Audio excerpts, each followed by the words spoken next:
జలశక్తి మంత్రి CR పాటిల్తో meeting అనంతరం కూడా ఇటు ఏపీ మంత్రి మాట్లాడుతున్న లైవ్ చూద్దాం. అదేవిధంగా ఏదైతే గోదావరి నదికి సంబంధించి జిఆర్ఎంబి బోర్డు ఏదైతే ఉందో అది తెలంగాణ రాష్ట్రం హైదరాబాద్ రెండు రాష్ట్రాల ముఖ్యమంత్రులు కూడా మరి యొక్క కేంద్ర మంత్రివర్యుల ఆధ్వర్యంలో నిర్ణయం తీసుకోవడం జరిగింది. తద్వారా మరి కేఆర్ఎంబి బోర్డు విజయవాడ అమరావతిలోను అదేవిధంగా జిఆర్ఎంబి బోర్డు హైదరాబాద్లోనూ ఉంటుందనే విషయాన్ని కూడా మరి ఈ సందర్భంగా మరి నిర్ణయం తీసుకున్నామంటే విషయాన్ని కూడా ఈ సందర్భంగా తెలియజేసుకుంటూ అదేవిధంగా మరి మెయిన్గా ఏదైతే ఆంధ్రప్రదేశ్ రాష్ట్రం నుంచి పోలవరం బనకచెర్ల ప్రాజెక్టు అంశం మీద ఏదైతే ఆంధ్రప్రదేశ్ ఇచ్చినటువంటి అంశం మీద అదేవిధంగా తెలంగాణ రాష్ట్రం కృష్ణా గోదావరికి సంబంధించినటువంటి ఏవైతే రేజ్ చేసిన ఇష్యూస్ ఏవైతే ఉన్నాయో ఇవి రెండు కూడా టెక్నికల్ ఇష్యూస్ అన్నీ కూడా ఇన్వాల్వ్ అయి ఉన్నాయి. కాబట్టి ఈ టెక్నికల్ ఇష్యూస్ని ముందుగా ఒక పరిష్కారం చూపేటటువంటి విధంగా ఒక కమిటీని నిర్ణయం తీసుకోవాలని ఏదైతే ఈ యొక్క కృష్ణా గోదావరి ఇష్యూస్ అదేవిధంగా పోలవరం బనకచెర్లకు సంబంధించినటువంటి ఈ యొక్క రెండు సబ్జెక్టుల మీద కూడా మరి ఇటు టెక్నికల్ అదేవిధంగా అడ్మినిస్ట్రేటివ్ ఆఫీసర్స్తో కలిపి ఒక కూడా ఒక నిర్ణయం జరిగింది. ఎందుకంటే ఈ కమిటీ ద్వారా ఒక బేసిక్ మెకానిజం ఏదైతే మరి బిల్డప్ చేసుకుని ఒక రోడ్ మ్యాప్ని ముందుకు తీసుకెళ్లేటువంటి విధంగా ఈ యొక్క టెక్నికల్ అదేవిధంగా అడ్మినిస్ట్రేటివ్ ఆఫీసర్స్తో కలిపేసేటువంటి ఈ కమిటీ కూడా పెద్ద కాలయాపన లేకుండా రేపు మండే లోపుగానే ఈ కమిటీని కూడా ఏర్పాటు చేసుకుని ముందుకెళ్ళాలని చెప్పేసి కూడా నిర్ణయం తీసుకోవడం జరిగిందని చెప్పి తెలియజేసుకుంటూ అంటే ఈ రకంగా ఈ కమిటీ ద్వారా రెండు రాష్ట్రాలకి కూడా న్యాయం జరిగేటువంటి విధంగా ముందుకెళ్లాలని చెప్పి ఇరు రాష్ట్రాల ముఖ్యమంత్రులు కూడా కేంద్ర జలశక్తి పాటిల్ గారి ఆధ్వర్యంలో మరి నిర్ణయం తీసుకోవడం జరిగింది. ఎందుకంటే ఈవేళ ఒక్కడే మాట్లాడటం జరిగింది. డిఫరెంట్ స్టేట్స్ ఉండొచ్చు అదేవిధంగా డిఫరెంట్ పార్టీస్ ఉండొచ్చు కానీ తెలుగు ప్రజలు ఒక్కటే ఆ ఉద్దేశంతో కలిసిమెలిసి పని చేసుకోవాలి అనేటువంటి ఆలోచనతో ఒక మంచి స్నేహపూర్వకమైనటువంటి వాతావరణంలోనే ఈరోజు అటు ఆంధ్రప్రదేశ్ రాష్ట్ర ముఖ్యమంత్రులు చంద్రబాబు నాయుడు గారు కానీ అదేవిధంగా ఇటు తెలంగాణ రాష్ట్ర ముఖ్యమంత్రులు రేవంత్ రెడ్డి గారు కానీ ఇటు కేంద్ర మరి జలశక్తి మంత్రివర్యులు సిఆర్ పాటిల్ గారి నాయకత్వంలో ఒక మంచి సమావేశాన్ని ఏర్పాటు చేసుకోవడం జరిగింది. చేత ఏదైతే ఈ సమావేశంలో కూడా పాజిటివ్గా ఇప్పుడే ఏదైతే కొన్ని విషయాలు ఏదైతే చర్చనీయాంశం వచ్చినాయో వెంటనే మరి అటు శ్రీశైలం ప్రాజెక్టు విషయంలో కానీ అదేవిధంగా ఏదైతే ఈ టెలిమెట్రీ ఎయిర్పోర్ట్ విషయంలో కానీ ఏదైతే గత కొంత కాలం నుంచి కూడా కలుగుతున్నటువంటి ఆ యొక్క కేఆర్ఎంబి జిఆర్ఎంబి బోర్డ్స్ విషయంలో వెంటనే ఈ మీటింగ్లోనే నిర్ణయం తీసుకోవడం జరిగింది. ఏదైతే మిగిలిన విషయాల మీద టెక్నికల్ అంశాల మీద కూడా రేపు సోమవారం లోపల మీటింగ్ చేసుకుని దాని మీద కూడా ఆ టెక్నికల్ బేస్ అంతా ఉంది కాబట్టి దాని తర్వాత మనం ఒక రోడ్ మ్యాప్ తీసుకుని ముందుకెళ్దామని చెప్పేసి కూడా ఇరు రాష్ట్రాల ముఖ్యమంత్రులు కూడా కేంద్ర మంత్రులతోటి ఆధ్వర్యంలో తీసుకోవడం జరిగింది. ఇది మంచి శుభ పరిమాణం, తెలుగు ప్రజలందరికీ కూడా శుభ పరిణామం. ఎందుకంటే ఈవేళ అటు గోదావరి కానీ ఇటు కృష్ణా కానీ రెండు నదులు కూడా అటు తెలంగాణకు కానీ ఇటు ఆంధ్రప్రదేశ్ రాష్ట్రానికి కూడా ఇద్దరికి కూడా చాలా జీవనాధారమైనటువంటి నదులు. అంతేకాదు ఇటువంటి మంచి వాతావరణంలో స్నేహపూర్వకమైన వాతావరణంలో ఇరు రాష్ట్రాలు కూడా ముందుకెళ్ళడం ఒక ప్రజలందరికీ కూడా శుభ పరిణామం అని చెప్పి మీ ద్వారా అందరూ కూడా తెలియజేస్తున్నారు.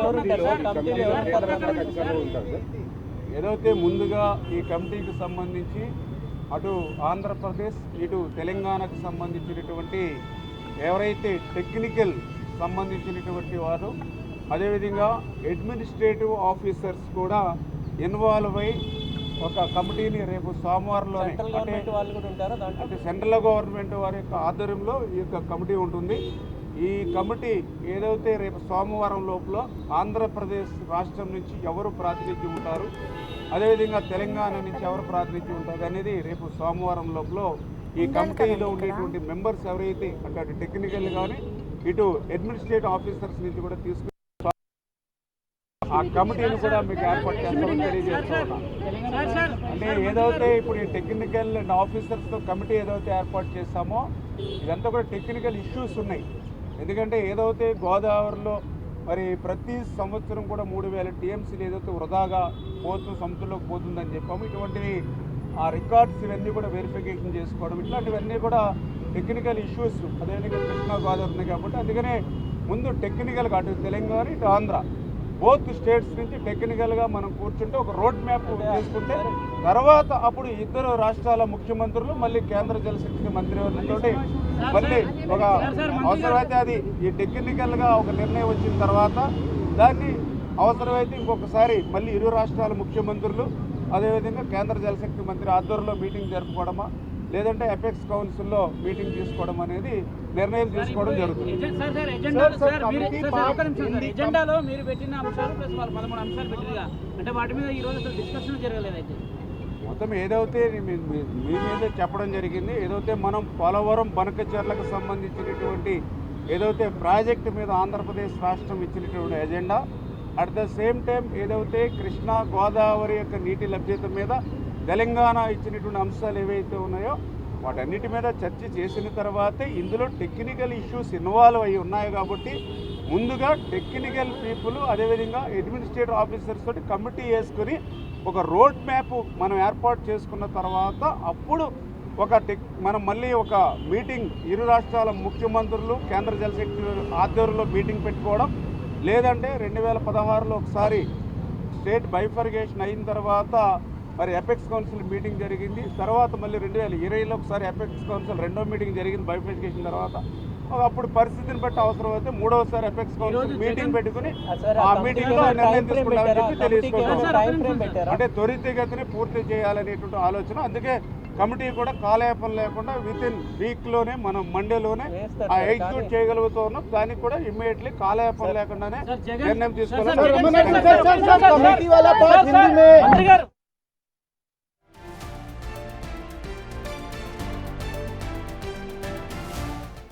ఇక ఏపీ తెలంగాణ జల వివాదంపై కూడా ఇటు రెండు రాష్ట్రాల సీఎంల చర్చలైతే ముగిసాయి. ఇప్పటి వరకు కూడా నిమ్మల రామానాయుడు దానికి సంబంధించి కూడా మాట్లాడారు. ఇటు గోదావరి కృష్ణ ఇద్దరు సీఎంలు కూడా మంచి వాతావరణంలో చర్చలు జరిగాయి. అలాగే ఇటు నిపుణుల కమిటీ ఇచ్చిన నివేదిక ఆధారంగానే ముందుకు వెళ్తాము అంటూ కూడా నిమ్మల రామానాయుడు చెప్పుకొచ్చారు. అలాగే ఇటు శ్రీశైలం ప్రాజెక్ట్ ని కూడా కాపాడుకుంటాము అంటూ కూడా చెప్పుకొచ్చారు. ఇటు కేంద్రం ఆధ్వర్యంలో కమిటీ ఏర్పాటు చేసిన నివేదిక ఆధారంగా కూడా మేము ముందుకు వెళ్తాము, గోదావరి బోర్డు తెలంగాణలో ఉండేలా కూడా నిర్ణయం తీసుకుంటాము అంటూ కూడా మంత్రి నిమ్మల రామానాయుడు చెప్పుకొచ్చాడు. ఇటు ఏదైతే ఏపీ తెలంగాణకి సంబంధించి జల వివాదం నడుస్తుందో దానిపై అయితే ఇవాళ ఇరు రాష్ట్రాల సీఎంలు కూడా ఇటు ఢిల్లీకి వెళ్లి మరి చర్చలు జరిపారు. ఇరువురి నేతల అభిప్రాయాలు విన్న తర్వాత కూడా ఇటు నివేదిక నిపుణుల కమిటీ ఏదైతే నివేదిక ఇచ్చిందో దాని ఆధారంగానే మేము ముందుకు వెళ్తాము అంటూ కూడా వారి వాదనలతో వినిపించిన పరిస్థితి కనిపిస్తోంది. ఇటు ఇరు రాష్ట్రాల ముఖ్యమంత్రుల చర్చలు కూడా చాలా సఫలీకృతంగా జరిగాయి, చాలా చక్కటి వాతావరణంలో జరిగింది అంటూ కూడా ఇటు మంత్రి నిమ్మల రామానాయుడు చెప్పుకొచ్చాడు. ఇటు సోమవారంలోగా కమిటీ వేయాలి అంటూ కూడా నిర్ణయం తీసుకున్నట్లుగా కూడా తెలుస్తోంది.